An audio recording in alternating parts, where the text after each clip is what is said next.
हम लोग एब्डोमेन के बारे में डिस्कस कर रहे थे।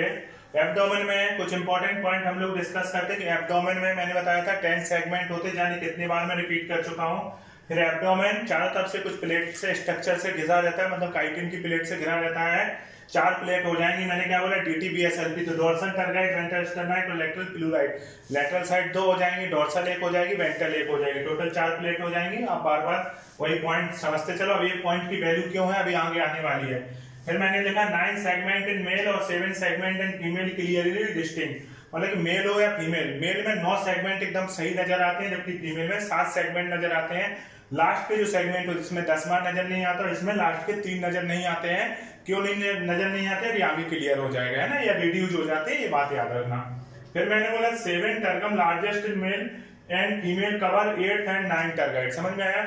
इनका जो 7वें नंबर टर्गम से क्या याद आया, DT डोर्सल साइड का जो काइटिन की प्लेट है मेल और फीमेल में बड़ी होती है, जो 8वें और 9वें नंबर की प्लेट को कवर कर लेती है। किसको कवर कर लेती है? 7वें नंबर की इतनी बड़ी होती है कि 8वें और 9वें नंबर की प्लेट को कवर करके रहती है। फिर एक नोट डाल के मैंने एक पॉइंट लिखा, स्टिंग ग्लैंड। क्वेश्चन पूछा गया PMT में, एक बार आया था। स्टिंग ग्लैंड कहाँ पाई जाती है? तो इसके एब्डोमेन के 5वें और 6वां जो सेगमेंट है उसके बीच में पाई जाती है स्टिंग ग्लैंड। स्टिंग ग्लैंड क्या करती है, इसकी जो स्मेल होती है, कभी कभी कोई एनेमी वगैरह है उसको भगाने के काम आती है। ऐसी स्मेल होती है जिससे दूसरा एनेमी वहां से भाग जाता है। तो स्टिंग ग्लैंड 5वें और 6वें सेगमेंट के बीच में होती है, याद होना चाहिए मैं।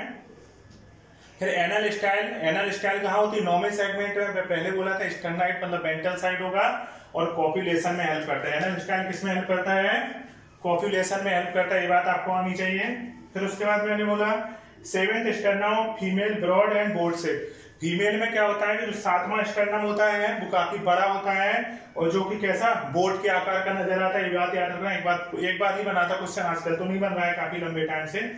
उसके बाद मैंने एक पॉइंट लिखा, free and divided into plates called gynovalvular plate that surround oothecal pore. ठीक है ना। लास्ट का जो फ्री एंड होता है वो क्या, 2 प्लेट में लाइक स्ट्रक्चर में डिवाइड हो जाता है, ऐसे 2 प्लेट, और वो ऊथिकल चैम्बर को कवर करने में है। अब ऊथिका भी आप आगे जानोगे, ऊथिका का फॉर्मेशन क्या होता है, ऊथिका बनता कैसे। अब इंटरेस्टेड बात है आगे आने वाली है जिनसे क्वेश्चन ज्यादा बनता है। अभी एक नॉर्मल बात है, पर क्वेश्चन तो हर जगह से बनता है, चाहे वो विंग्स हो, चाहे वो पैर हो, DTBSLP बोले, जितने भी शब्द बोले। कॉकरोच इतना इंपॉर्टेंट, एक एक पॉइंट इंपॉर्टेंट है। हर एक लेक्चर बहुत ध्यान से सुनते चलो। देखो इसमें कोई दिक्कत हो रही हो इसके बाद हम आगे डिस्कस करते हैं। देखो एक बार जल्दी से।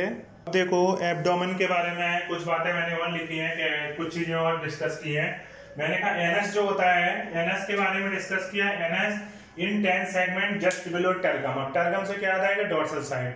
डोर्सल साइड से जस्ट नीचे की तरफ 10वें सेगमेंट में ये पाया जाता है एनएस। उसके बाद एक टर्म मैंने लिखा गोनेपोफाइसिस। गोनेपोफाइसिस दोनों में पाया जाता है इन बोथ सेक्स, मतलब मेल और फीमेल दो। Genital aperture surrounded by chitinous plate called गोने, मतलब कि जो मेल और फीमेल दोनों में क्या होता है, उनका जो जेनाइटल चैम्बर है वो जिस काइटिन की प्लेट से सराउंड रहता है उसके लिए टर्म क्या यूज करते हैं? गोनेपोफाइसिस। कुल मिला के जेनाइटल चैम्बर के लिए टर्म यूज करते हैं। उसके बाद genital aperture in male found below anus. Male में कहां पाया जाता है?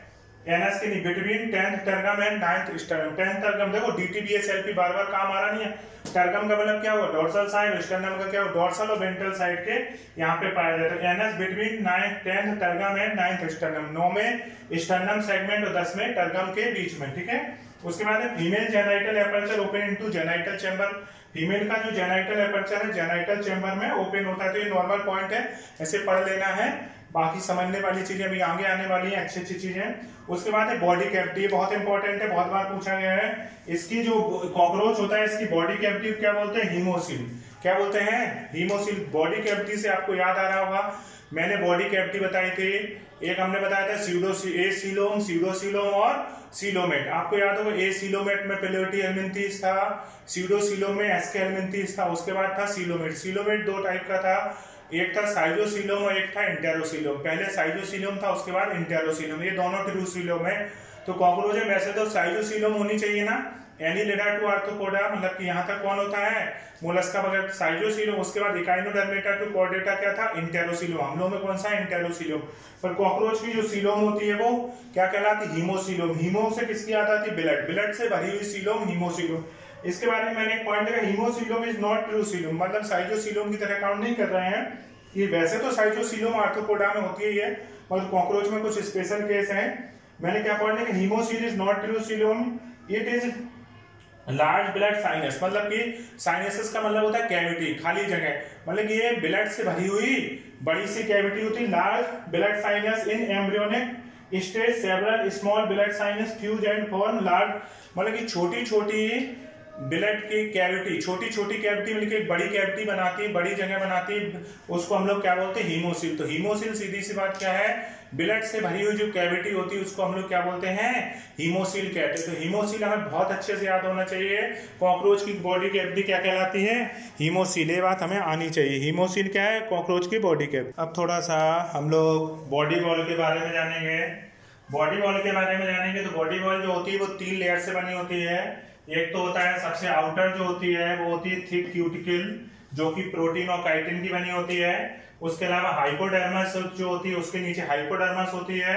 ये बॉडी वॉल कितने लेयर से बनी होती है, made up from 3 layer, made up from 3 layer. कितने लेयर से मिलकर बनी होती है, 3 लेयर से, made up from 3 layer. Outer मैंने क्या कहा, body wall made up from 3 layer. अब सबसे बाद क्या हो जाएगी, क्यूटिकल हो जाएगी, आउटर क्यूटिकल। उसके बाद क्या है, हाइपोडर्मस जो कॉलमनर एपिथेलियम की बनी होती है। उसके बाद बेसमेंट मेम्ब्रेन होती है जो सिंपल स्क्वामस एपिथेलियम की बनी होती है। इतना इंपॉर्टेंट नहीं, आता जाता नहीं, मैंने नॉर्मल इतना बता दिया तो आप लोग याद रखना। इसके बाद हम लोग एक पॉइंट, हीमोसील जो होती है, हीमोसील में एक स्ट्रक्चर पाया जाता है जिसे बोलते हैं फैट बॉडी। क्या बोलते हैं, फैट बॉडी, याद रखिए, फैट बॉडी इंपॉर्टेंट टॉपिक है। तो फैट बॉडी जो होती है ये हीमोसील में पाई जाएगी।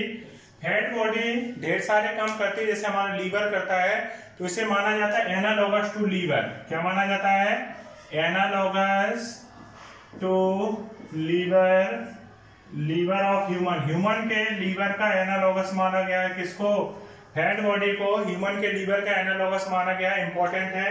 फैट बॉडी जो होती है खुद में 4 प्रकार की सेल से मिलकर बनी होती है। जैसे कैसे याद रखोगे लोग फैट, जैसे हम लोग देखें 4 सेल कौन कौन सी होती है। एक तो सेल होती है जिसका नाम होता है माइसीटोसाइट सेल। क्या नाम होगा, माइसीटोसाइट सेल। दूसरा होता है ओइनोसाइट सेल, ओइनोसाइट सेल। तीसरा होगा ट्रोफोसाइट सेल, ट्रोफोसाइट सेल। और चौथा होगा यूरेट सेल। कौन सा हो जाएगा, यूरेट सेल। ओके, तो अगर हम लोग देखें कि फैट बॉडी खुद में 4 सेल से मिलकर बनी है, माइसीटोसाइट, ओइनोसाइट, ट्रोपोसाइट और यूरेट सेल। तो आप लोग कैसे याद रखोगे, लोग खाना खा के क्या हो जाते हैं, मोटे हो जाते हैं, ज्यादा खाते पीते हैं। तो आप याद रखना मोटू, क्या रखना है, मोटू। मोटू से क्या याद रखेगा, मोटू से याद आएगा माइसीटोसाइट, ओइनोसाइट, ट्रोपोसाइट और यूरेट सेल। ये 4 टाइप की सेल होती है, मोटू सेल आपको याद रखना है। उसके बाद अगर हम लोग बात करें, ये तो 4 सेल हो गई, मोटू सेल हो गई।